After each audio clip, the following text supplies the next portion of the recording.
Venezuelan and Russian presidents meet in Moscow to discuss bilateral relations and pressing international and regional issues.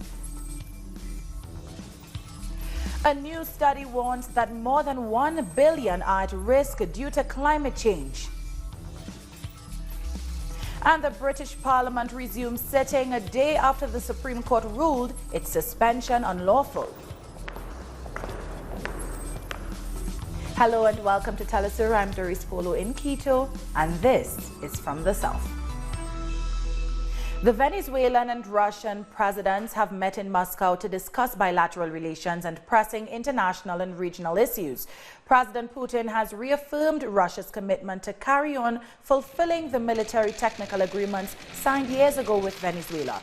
And he has also assured President Maduro of Russia's support to the legitimate Venezuelan government and authorities, as well as the dialogue with the opposition. And of course, we are actively cooperating in the international arena. You know that Russia consistently supports all legitimate authorities, including the Institute of the Venezuelan President and that of the Parliament. And of course, we support the dialogue that you, Mr. President, your government is conducting with the opposition forces. We consider any refusal of dialogue to be irrational, harmful to the country, and bearing only threats to the welfare of the Venezuelan people. We always support legitimate authorities, and I think we have proved that we can jointly overcome any difficulties. We support established cooperation in all areas. Last May, a meeting of the high-level commission of our countries was held, and many of the issues discussed at this commission were successfully resolved. We are talking about a number of areas: food, healthcare, energy, and many other areas. Therefore, today's meeting is very important.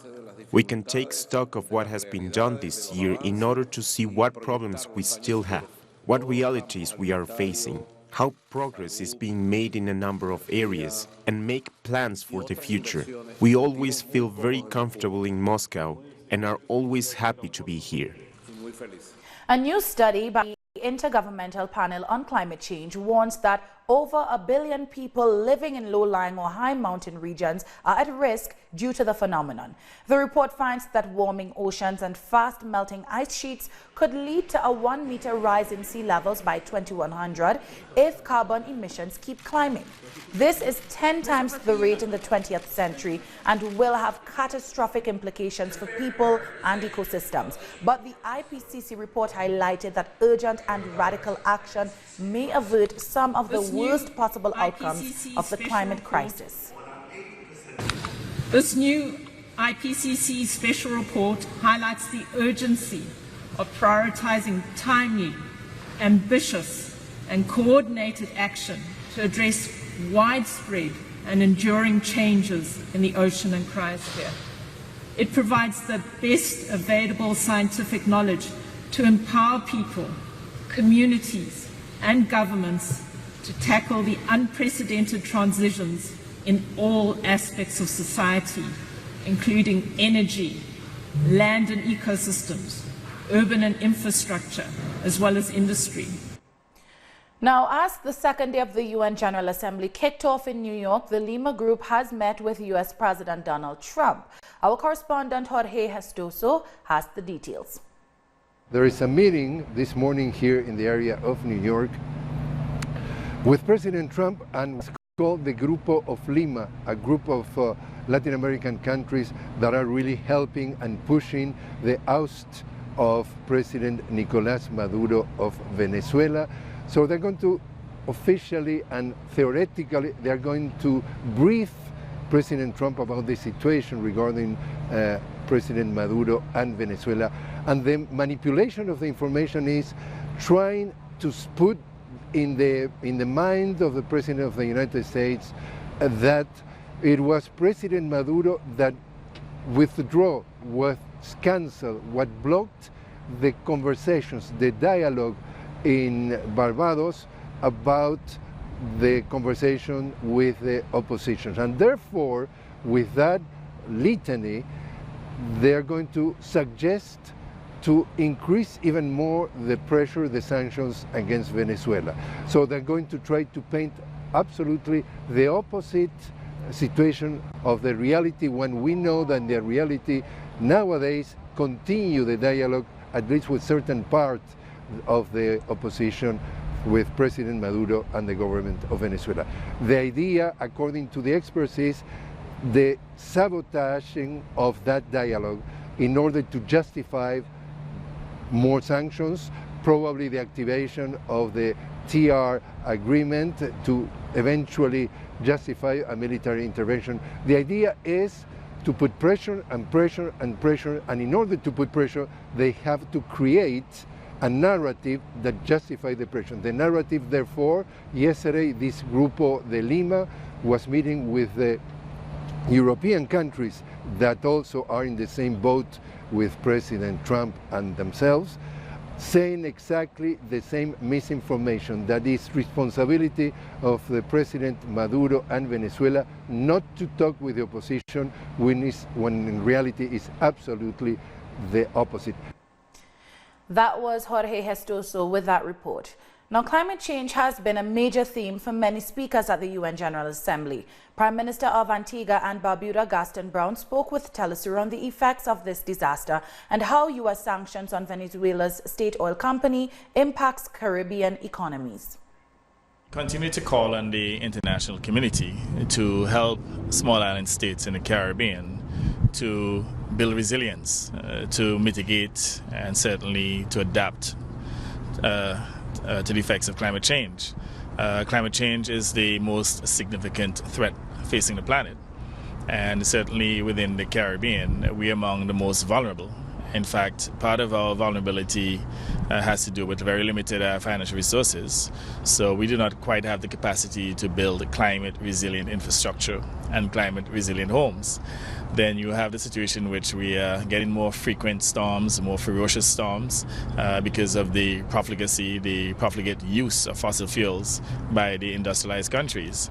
They're getting the profits while we are suffering the consequences. So we think that if there are to be climate justice, that the industrialized countries, the developed world, those who have the resources, they have a responsibility to help small island states in the Caribbean to build resilience and certainly to put the necessary systems in place in order to mitigate and to adapt to the effects of climate change. You know that we had a deal with PDVSA within the Caribbean, in which they were providing us with concessional petrol. So in the interim, we actually seen literally a reduction, or less elimination for that matter, of the credit that we used to enjoy from PDVSA because they used to supply us. They do not have the capacity now to supply us because of various reasons, including the financial sanctions. Clearly that in itself would have made a number of CARICOM countries more vulnerable and certainly more susceptible to the increase in petrol prices globally. So we perhaps collateral damage as a result of the financial sanctions against Venezuela.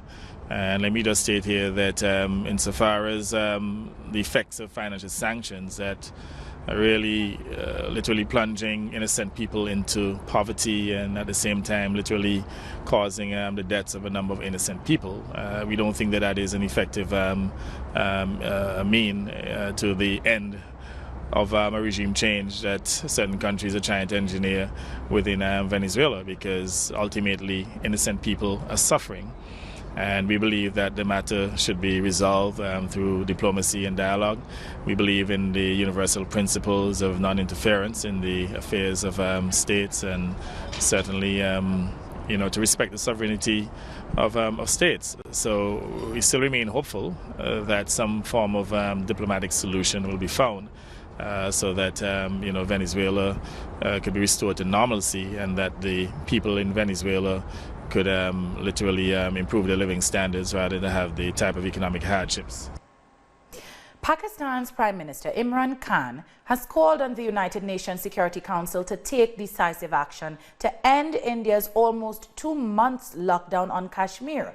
Addressing the UN General Assembly, Khan said the world should not stand idle while the situation in Kashmir worsens. Indian-administered Jammu and Kashmir have been on lockdown since the beginning of August, when India stripped the region of its autonomous status. If ever the Security Council has to move, it's now. And I'll say for two reasons. One, the people of Kashmir are suffering simply because the Security Council could not implement its decision to allow them the right of self-determination. The 11 resolutions. So it's their responsibility. 8 million people are locked inside for 50 days. It's inhuman. So what is the Security Council for then? How do you reason with what they've done in Kashmir? I mean, would you expect a civilized society to do what they've done and locked in 8 million people? So therefore, I'm worried that if this goes on, there can easily be a miscalculation. And that's why the United Nations must act. Shifting gears now, the British Parliament has resumed sitting a day after the Supreme Court ruled Prime Minister Boris Johnson acted unlawfully in suspending the House of Commons ahead of the October Brexit deadline. Now, at the end of August, Johnson advised the Queen to prorogue Parliament for 5 weeks to allow his government to bring in a new legislative agenda. Supreme Court President Lady Hale ruled that the move was unlawful because it had the effect of frustrating or preventing the ability of Parliament to carry out its constitutional functions without reasonable justification. The Prime Minister is expected to speak.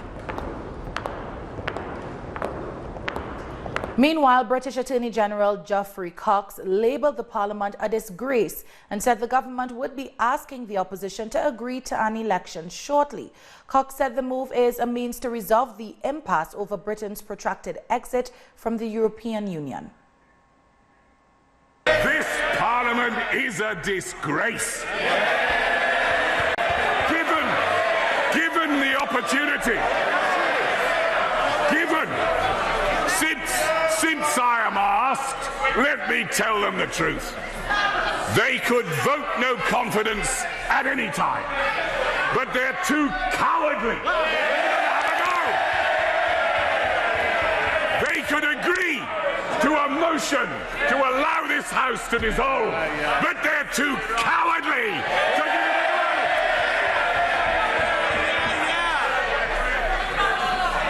This Parliament should have the courage to face the electorate, but it won't. It won't, because so many of them are really all about preventing us leaving the European Union at all. But the time is coming. The time is coming, Mr. Speaker, when even these turkeys won't be able to prevent Christmas. More stories coming up, starting in Guyana, where the president will give details on election issues. Don't go anywhere.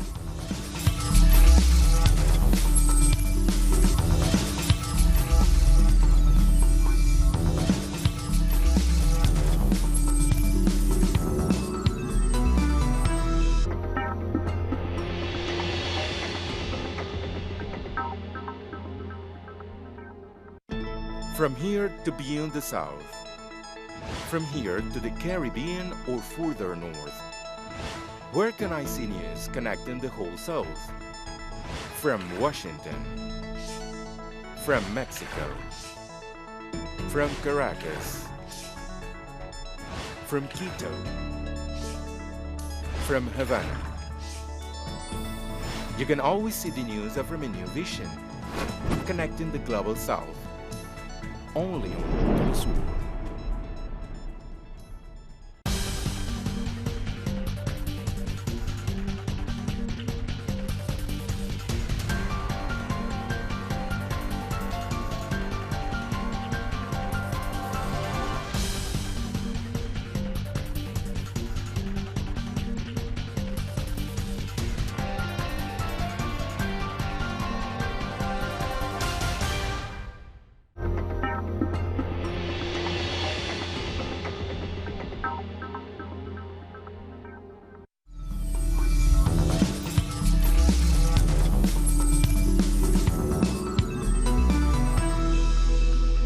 Welcome back. Following increased geological activity over the weekend, citizens and foreigners are warned against visiting the mud volcano in Piparo, Trinidad and Tobago. The volcano is located in a central village in the larger Trinidad. Residents have reported cracks on the roadway with damage caused to at least one house. The Ministry of National Security says it is working with key stakeholders to monitor the situation, while the police service has held a meeting in the village to roll out an evacuation plan with safety guidelines. The ministry adds that the area has been cordoned off to prevent entry. Guyanese are waiting with bated breath amid speculation that President David Granger will announce an election date today. A brief government statement said Granger met with cabinet and discussed the holding of free and fair elections at the earliest possible time. This will adhere to the ruling of the Trinidad and Tobago-based Caribbean Court of Justice, which upheld the no-confidence motion in Guyana's government in June. Now, the president will address the nation at a time to be advised.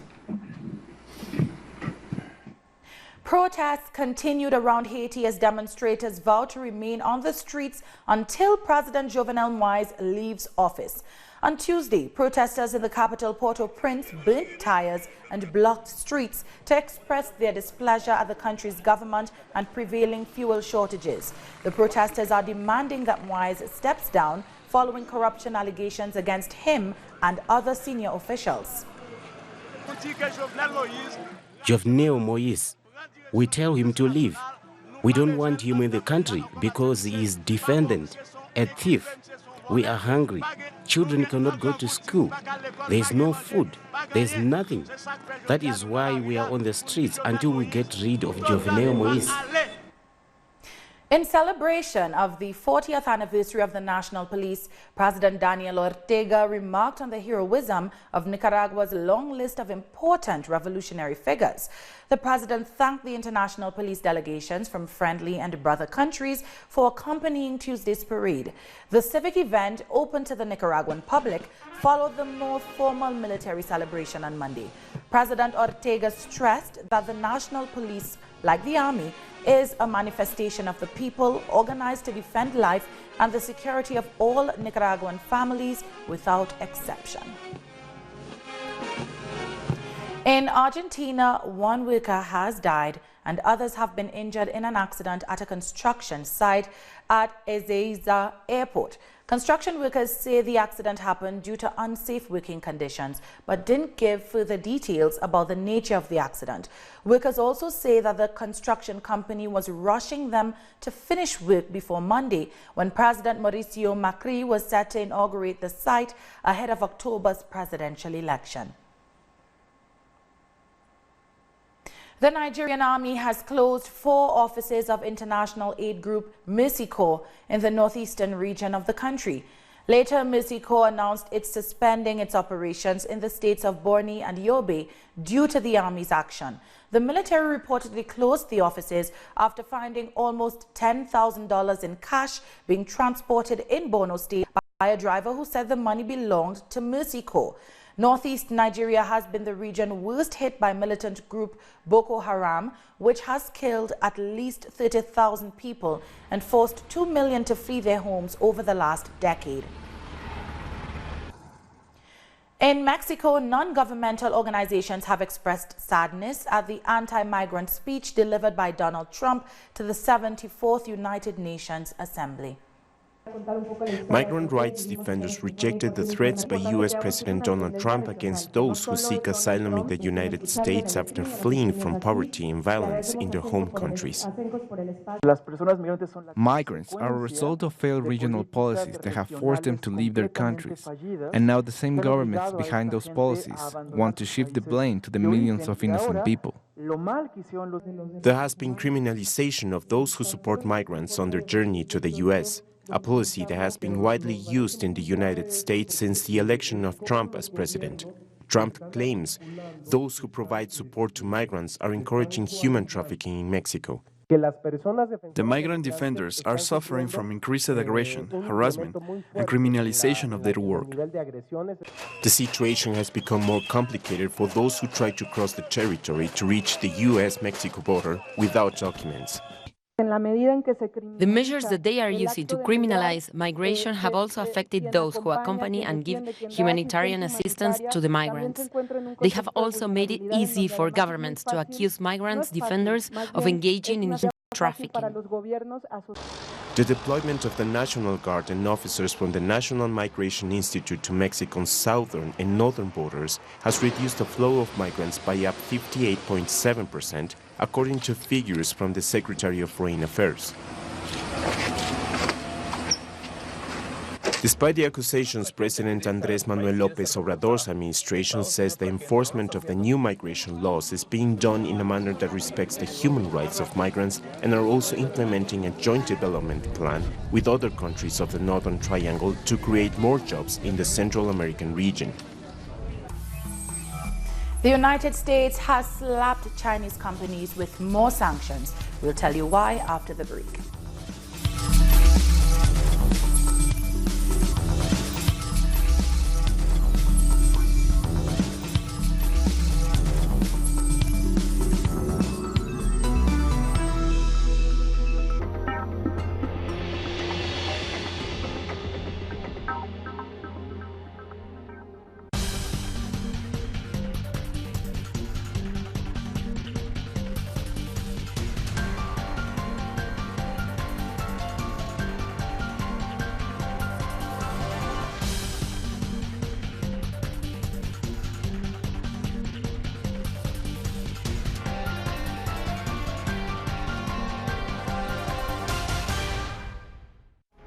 Pakistani journalist Tariq Ali examines the mass media influence promoted by imperialism. Get access to the analysis of the socio-economic and political life of the whole South America on our screen and platform in English. A critical place committed to the truth to determine the major events that transformed the world today. On Monday, only on Venezuela.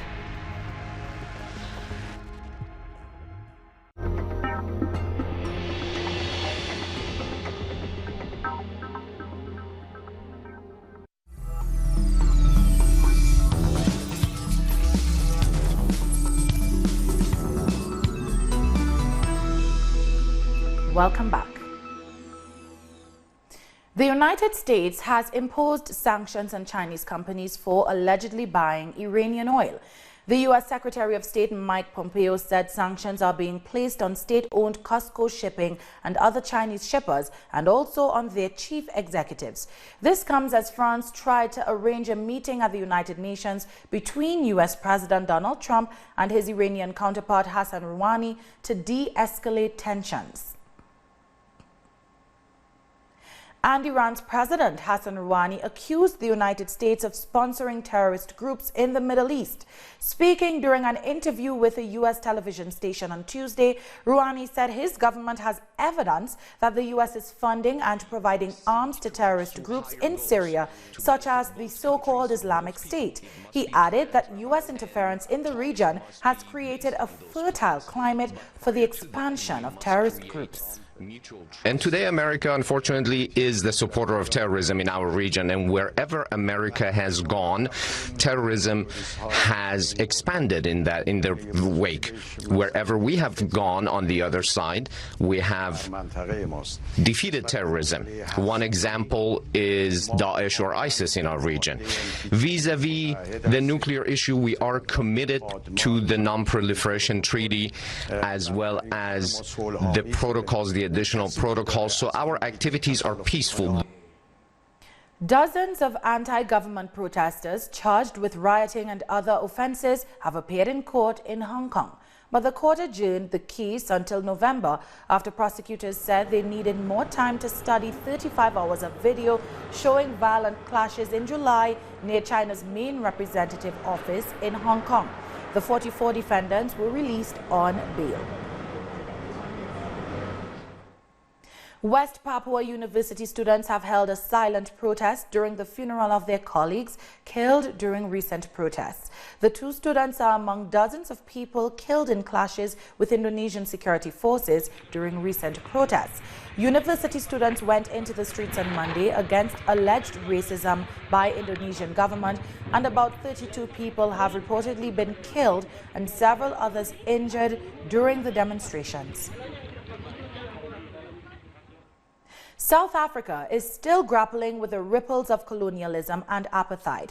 The apartheid government sponsored traditional leadership to keep the black population within the confines of homelands. But 25 years into democracy, there are questions raised on traditional leadership in a democratic South Africa. Before 1994, black South Africans were forced by the white supremacist government laws to live with people of the same skin color, language and ethnicity. The apartheid government gave legitimacy to homelands for black people and gave each one a leader that would make sure black people did not mix with whites. Fast forward to 2019, the question asked is, what is the point of government funding traditional leaders in a democracy? It sounds a bit cynical from my side, but I think government for many years, and all the main parties, not only the ANC, the IFP, Inkatha Freedom Party is another good example of that. They know the cultural importance and traditional importance of traditional leaders, and that in many societies, they are the key to those persons, whether it is about how they are going to vote, what they are doing in all respects, whether they support government or not. So if you can have the sympathy, the cooperation of the traditional leaders on your side, you are safe. The role of traditional leaders remains ambiguous. While government recognizes the authority, they don't have any executive power. So they are not involved, as they are not part of parliament, or they are not part of the executive. But we are also not always sure exactly what are the status of their powers. There's now, for example, legislation in the pipeline about the traditional courts, versus obviously the more secular, the more modernist courts, if we can call that. And there's this, in a sense, uncertainty about how these different types of courts are going to work side by side. Another issue that sparked debate is the government's funding of traditional leaders and their families. South Africa's largest tribe, the Zulu Nation, have a king that gets the biggest cut of funding for traditional leaders. Opposition parties questioned why King Goodwill Zwelithini gets an equivalent of $5 million per year. At the same time, government is yet to resolve grievance by the Aboriginal people of South Africa. South Africa has one of the most progressive constitutions in the world.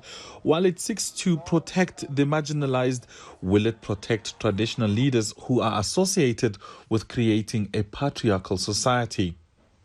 Matuba Mahlachi for Telesur in Pretoria, South Africa. And with that, we've come to the end of this news brief. You can find these and many other stories on our website at telesurenglish.net. For our viewers in Africa, remember you can find us on Starsat Channel 461 in South Africa and Channel 539 in Nigeria. And join us on social media. For Telesur English, I'm Doris Polo. Thank you for watching.